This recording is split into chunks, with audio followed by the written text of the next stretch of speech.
Gaueko 12 izatetik 5 minutu pasa diren honetan, Raiok eta Atletico Madrilek Vallecas futbol zelaian jokatu duten norgehiagokaren analisia egingo dugu. Atletico Madrilek huts eta 7 egurtu du Vallecaseko taldea eta honen bestez lehengoan Betisen aurkako berdinketa horren arantza atera du Atletico Madrilek. Analisiarekin hasi aurretik 11koak errepasatuko ditugu, baina gogoratuko dugu, esan bezala Atletico Madrid lehengoan usna berdin duzuela Betisen aurka, Villamarinen eta gainera asteburuan astean zehar lagunartekoa jokatu duela Numantziaren aurka eta bertan huts eta 2 irabazi ziola, eta Raiok berriz lehengoan Granadari huts eta 2 irabazi ziola eta beraz golikan jaso gabe iritsi da gaurko norgehiagokara, baina gaurkoan 7 jaso ditu.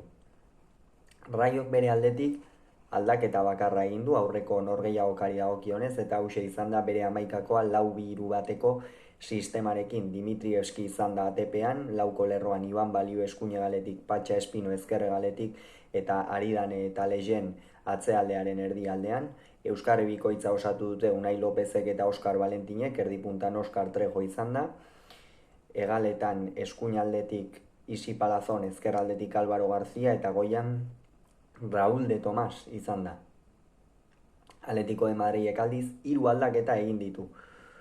Bere kasuan, Jan Oblak atera da ATP-an, 5eko lerroa osatu gaurkoan Simeonek, Janik Carrasco ezkerraldetik, baina egia da Janik Carrasco oso jokalari erasokorra eta azkarra dela, eta atzealdeko bokazioa duen bezala erasoan ere bokazio handiko jokalaria dela, horrez gain Bitxel eta Hermoso bezalako bi jokalari edukita ezkerralde hori ere Carrasco gora joaten zenean oso ongi babestuta geratzen zen, eta benetan hori gaurkoan 10eko moduan bikain egin du Txolo Simeoneren taldeak.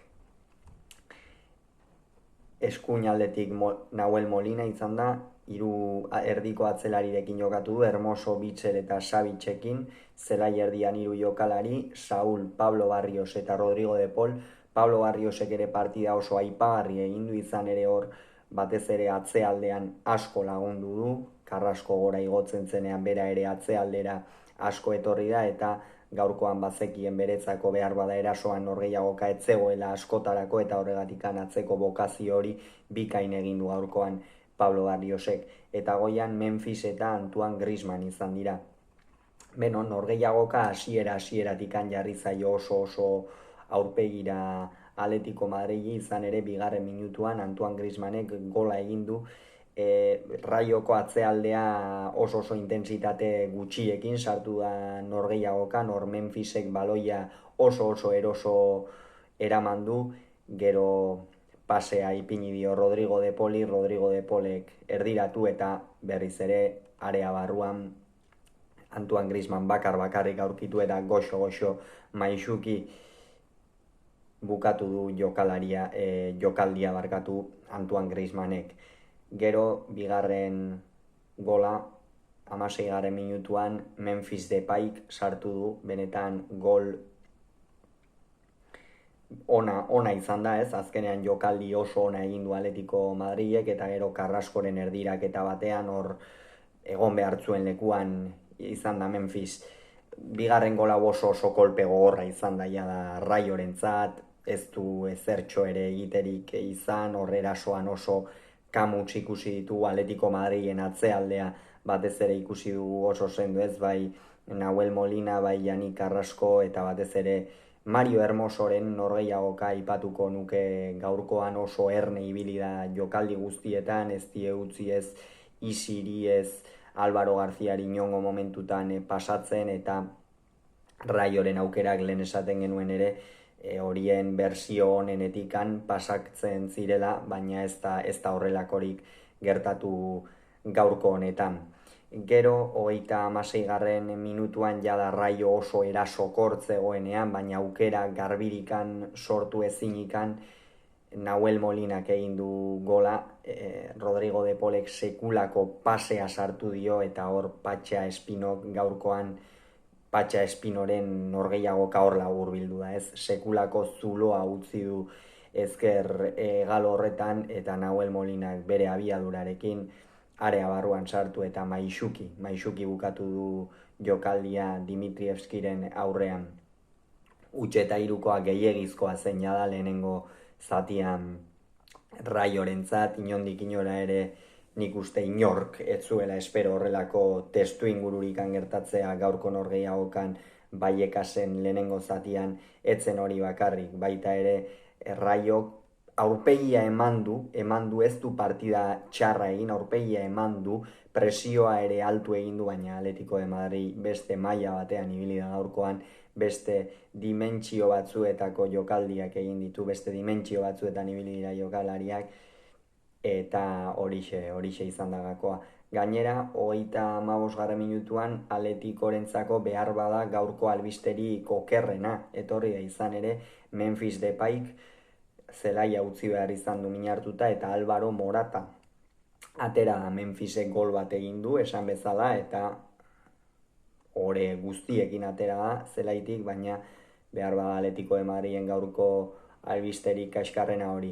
Eta bigarren zatian jada Franciscok nik uste bazekiela berandu zela aldaketak egiteko, baina hala ere Patezis eta Enteka sartu ditu Nahi Lopez eta Oscar Trejoren ordez, horrei esan Enteka erdi puntan oso deseroso ikusi dugu, eta Patezis ere bere lanean oso deseroso etzen bat ere testu inguru erraza, ez batarentzat eta ez bestearentzat, eta gaurkoan hori nabaritu da, zalantzarik gabe.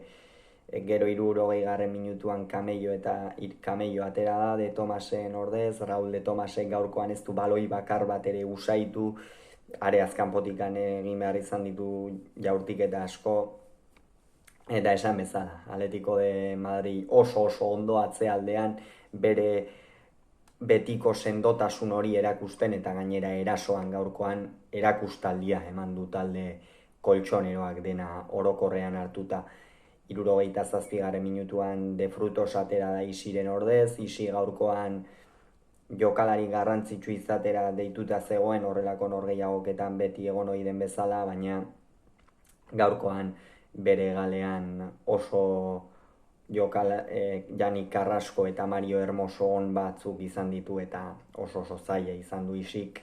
Saiatu da, esan dugu saiatu dela Raio, baina ezin izan dute zertxo ere egin. Gero 73. minutuan etorri da Álvaro Morataren gola, beste gol jada desesperazioko gol batez, Raio erasoan zegoenean, Atletico de Madrid kontra eraso hartu eta Álvaro Moratak maixuki amaitu jokaldia. 79. iritsi da Korrearen gola, 76. minutuan atera gainera Korrea Griezmannen ordez, eta Soyuncu atera du Barriosen ordez, eta Korrea gainera gola egin du, egia esan Angel Korrea horrelakoetan abila da, normalean aulkitikan ateratzen da, baina aulkitikan ateratzen denean beti uzten du zertzeladaren bat, eta gaurkoan ere ez da gutxiagorako izan. Angel Korrearen gola gainera Dimitrievskiren akats handi baten ostean, ikeragarri baten ostean etorri da 79. minutuan, eta baina areaz kanpotikan benetan gol bikaina sartu du, hor goitikan goxo. Hor jadan norgehiagoka utxita zegoen, laketak ez zuten ezertarako balio, Atletico de Madrid pixka lasaitu da, baina kontraerasoak harrapatzen zituen bakoitzean aiztoa sartzen zion Raio Vallekan hori, eta 84. minutuan berriz ere Moratak egin du gola, eta 86. bigarren zatian atera den Marcos Llorentek, eta hortxe amaitu da norgehiagoka. Honen ostean ze gertatuko da, Raio kalde batetikan naiz eta aurreko bi norgehiagokak irabazi, gaurko norgehiagokaren ostean zerbait bilatu behar duela morala ez jaisteko, izan ere gaurkoa istripu larri bat izan da, istripu handi bat izan da, baina nik uste Raio une honetan ligako beste talde asko nola hasi diren kontuan hartuta ongi dagoela kokatuta, orduan ezin dira itxutu gaurko porrotarekin, eta bestalde batetik berriz Atletico de Madridek goraka begiratzea besterik ez dauka, izan ere partida ikeragarria jokatu dute, bai defentsan, bai erasoan, eta talde handi bat izan dira azken urteetan, eta nik uste aurten liga irabazteko oso urrun egongo ez den taldea izango dela. Ikusiko da Memphis Depayen lesioak nola egiten duen aurrera, baina Griezmann, Morata, Marcos Llorente, Molina, jokalari horiek ongi daudela ikusten da, eta Atletico Madridentzat benetan hori albiste oso ona da. Rayo Vallecano kutx, Atletico Madrilek 7, hauxe izan da norgehiagoka honen inguruan esan behar genuen guztia. Hurrengoan gehiago izango duzuek Kirolunea kanal honetan, bitartean ongi izan, agur.